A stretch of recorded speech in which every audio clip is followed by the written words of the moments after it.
Hello friends, அஸ்ஸலாமு அலைக்கும். இன்றைக்கி நாம் என்ன ரெசிபி பார்க்க போகிறோன்னா, அல்வா மாதிரியான ஒரு ஸ்வீட் ரெசிபி தான் ஃப்ரெண்ட்ஸ் பார்க்க போகிறோம். இப்போ தான் நம்மளோட சேனலை ஃபஸ்ட் டைமாக நீங்கள் பார்க்குறீங்க அப்படின்னா கீழே இருக்கிற சப்ஸ்கிரைப் பட்டனை சப்ஸ்கிரைப் பண்ணிட்டு பக்கத்தில் இருக்கிற பெல் ஐக்கானை கிளிக் பண்ணிக்கோங்க. அப்போ தான் நம்ம போடக்கூடிய வீடியோ உங்களுக்கு நோட்டிஃபிகேஷனில் வருங்க. பார்த்தீங்க அப்படின்னா வீட்டில் இருக்கிற ரெண்டே பொருளை வச்சு ஜூஸியான நல்ல சாஃப்டான நல்ல டேஸ்டான ஒரு ஹல்வா மாதிரி ஒரு ரெசிபி வந்து ஈஸியாக பண்ணிடலாங்க. அதுக்கு பார்த்தீங்க அப்படின்னா ஒரு கப் கோதுமை மாவு எடுத்துக்கோங்க. இப்போ பார்த்தீங்க அப்படின்னா இது கரெக்டாக வந்து 250 1/4 கிலோ அளவுக்கு வந்து கோதுமை மாவு நான் எடுத்திருக்கேன்.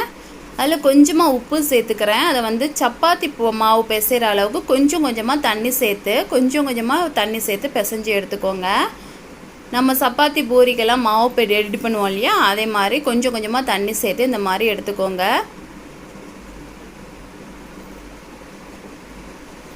இந்த அளவுக்கு இருந்தால் போதும், கையில் ஒட்டாமல் இந்த அளவுக்கு இருந்தால் போதுங்க. இந்த அளவுக்கு எடுத்துகிட்டு இதில் பார்த்தீங்க அப்படின்னா இது மூழ்கிற அளவுக்கு தண்ணி சேர்த்து வச்சுருங்க.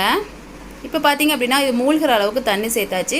இதில் ஒரு 2-3 மணி நேரம் கரெக்டாக வந்து ஊறட்டும். இப்போ 3 மணி நேரம் கழித்து பார்த்தீங்க அப்படின்னா மாவு வந்து இந்த லெவலுக்கு இருக்கும்.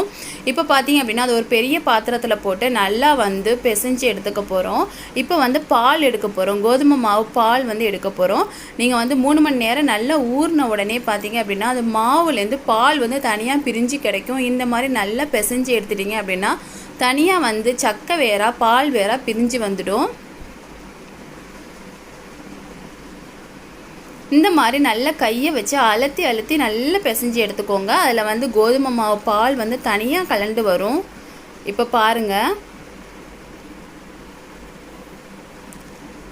இப்போ பார்த்தீங்க அப்படின்னா தனியாக வந்து இது வேஸ்ட்டு. இதெல்லாம் பார்த்தீங்க அப்படின்னா நம்ம பிசையும் போதே தனியாக வந்துடும். இதெல்லாம் வந்து தனியாக எடுத்து வேஸ்ட்டெல்லாம் வந்து நீங்கள் கீழே போட்டுருங்க. இது எல்லாமே வேஸ்ட்டு தான். இந்த மாதிரி கையை வச்சு நீங்கள் வந்து அழகாக பால் எடுத்துடலாம் கோதுமை மாவுலேருந்து. நம்மளுக்கு வந்து கோதுமை மாவு பால் மட்டும் தான் தேவை. இந்த மாவெல்லாம் வந்து எக்ஸ்ட்ரா உள்ளது தான், இதெல்லாம் வந்து தனியாக எடுத்துடலாம்.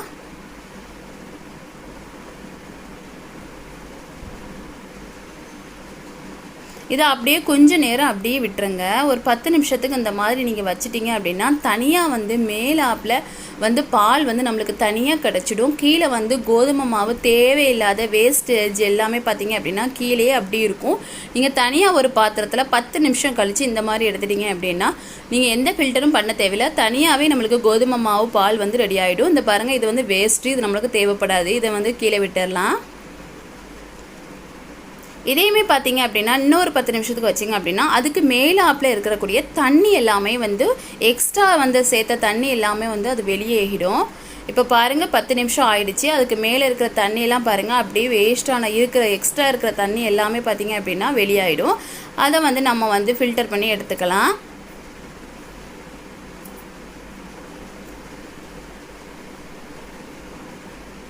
இப்போ வந்து இந்த நம்மளுக்கு வேஸ்ட்டாக இருக்கிற தண்ணி வந்து தேவைப்படாது. ஏன்னா அந்த தண்ணியை வந்து நம்ம வந்து விட்டு காய்ச்ச தான் போகிறோம். இந்த தண்ணி அதிகமாக இருக்கும் போது ரொம்ப நேரம் ஆகிட்டே இருந்த மாதிரி இருக்கும். அதனால இது வேண்டாம், வேஸ்ட்டு தான், அதை கீழே விட்டுடலாம். இப்போ வந்து கரெக்டாக பார்த்தீங்க அப்படின்னா பால் மட்டும் ரெடி ஆயிடுச்சு. இப்போ வந்து ஒரு கடாய் அடுப்பில் வச்சுக்கலாம். அது நல்லா சூடானதுக்கப்புறமா அந்த கோதுமை மாவு பாலை மட்டும் இதில் சேர்த்துக்கோங்க. இப்போ பார்த்தீங்க அப்படின்னா அதை நல்லா கைவிடாமல் கிளறி விட்டுக்கிட்டே இருங்க. பால் வந்து நல்லா வந்து சூடாக ஆகிட்டு இருக்கட்டும்.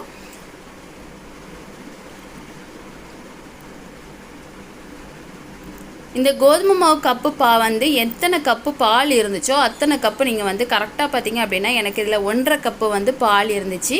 நான் வந்து இதுக்கு கரெக்டாக பார்த்தீங்க அப்படின்னா 1 கப் அளவுக்கு சர்க்கரை சேர்க்க போகிறோம். இந்த அளவுக்கு வந்து கோதுமை மாவு வந்து நல்ல பசை மாதிரி நல்ல இந்த அளவுக்கு வந்ததுக்கப்புறம் இதுக்கு வந்து கரெக்டாக 1.5 கப் இருந்துச்சு. நான் 1 கப் அளவுக்கு சுகர் சேர்த்துக்கிறேன். சுகரை சேர்த்துட்டு நல்லா வந்து கிளறி விட்டுக்கிட்டே இருங்க. அப்போ தான் நம்மளுக்கு வந்து ஹல்வா பதத்துக்கு வரும். இப்போ சுகர் சேர்த்த உடனே மறுபடியும் மெல்ட் ஆகிற மாதிரி ஒரு ஃபீல் ஆகும். ஆனால் வந்து நீங்கள் மறுபடியும் வந்து நல்லா வந்து கிளறி விட்டுகிட்டே இருக்கும் போது அது வந்து நல்லா சாஃப்டாக ஆரம்பிக்கும், ஹல்வா பதத்துக்கு வந்து வர ஆரம்பிக்கும். இந்த ஸ்டேஜில் பார்த்தீங்க அப்படின்னா நீங்கள் வந்து கை விடாமல் கிளறிக்கிட்டே இருக்கணும். அப்படி இல்லைன்னா அடி பிடிச்சிடும். பார்த்தீங்க அப்படின்னா கொஞ்சமாக ஏலக்காய் தூள் அப்படின்னா அப்படி இல்லை அப்படின்னா ஏலக்காய் சேர்த்துக்கலாம். நான் இன்றைக்கி வந்து ஏலக்காய் சேர்த்துக்கிறேன்.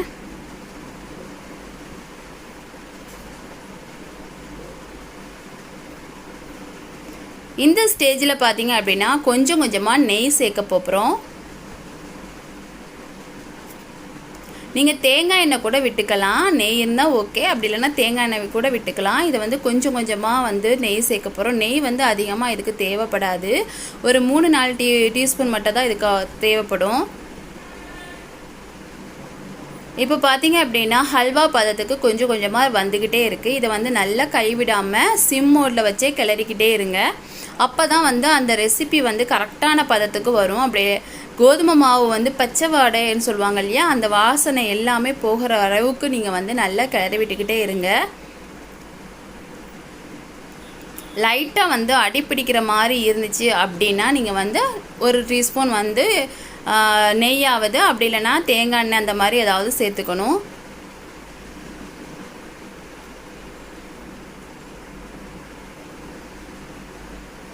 இந்த மாதிரி பக்கத்தில் இருக்கிற எல்லாத்தையுமே நல்லா சுற்றி விட்டு நல்லா வந்து கிளறி எடுத்துக்கோங்க. கையை மட்டும் விட்டுறாதீங்க, கை விட்டுட்டீங்க அப்படின்னா நல்லா அடிப்பிடிச்சிக்கும். இப்போ வந்து தீயை வந்து சிம் மோட்லேயே வச்சே நீங்கள் வந்து இதை வந்து கிளறி விட்டுக்கிட்டே இருங்க. இப்போ பார்த்தீங்க அப்படின்னா ஃபைனலாக வந்து கொஞ்சமாக நெய் சேர்த்துக்கிறேன். நெய் சேர்த்துட்டு அப்படியே வந்து நல்லா கிளறி விட்டுக்கிட்டே இருக்கும்போது நல்லா அல்வா பதத்துக்கு நல்லா ரெடி ஆகுது. பார்த்துக்கிட்டே இருக்கீங்க இல்லையா, நல்லா வந்து அல்வா பதத்துக்கு இந்த மாதிரி நல்லா ரெடியாகி வந்துட்டுருக்கு.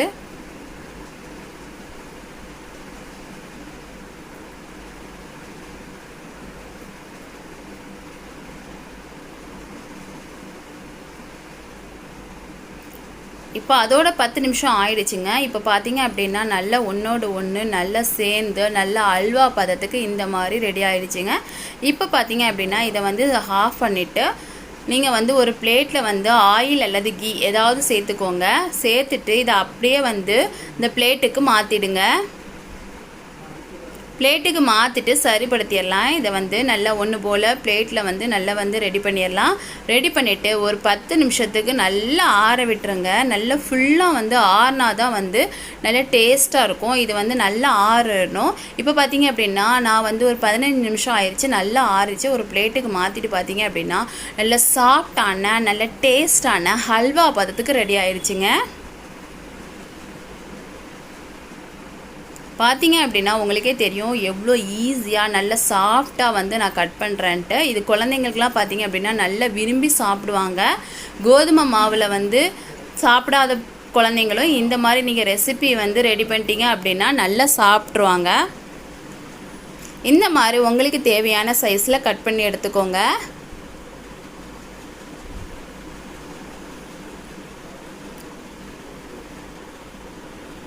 இப்போ பார்த்தீங்க அப்படின்னா நான் வந்து நல்லா குட்டி குட்டியாக கட் பண்ணிட்டு இதை வந்து சர்வ் பண்ண போகிறேன். சூப்பராக இருந்துச்சுங்க. அதோட டேஸ்ட்டே பார்த்தீங்க அப்படின்னா ஹல்வா மாதிரியான டேஸ்ட்டில் சூப்பராக நல்லா சாஃப்டாக இருந்துச்சுங்க. இந்த வீடியோ உங்களுக்கு பிடிச்சா லைக் பண்ணுங்கள், ஷேர் பண்ணுங்கள், சப்ஸ்கிரைப் பண்ணுங்கள். தேங்க்ஸ் ஃபார் வாட்சிங்.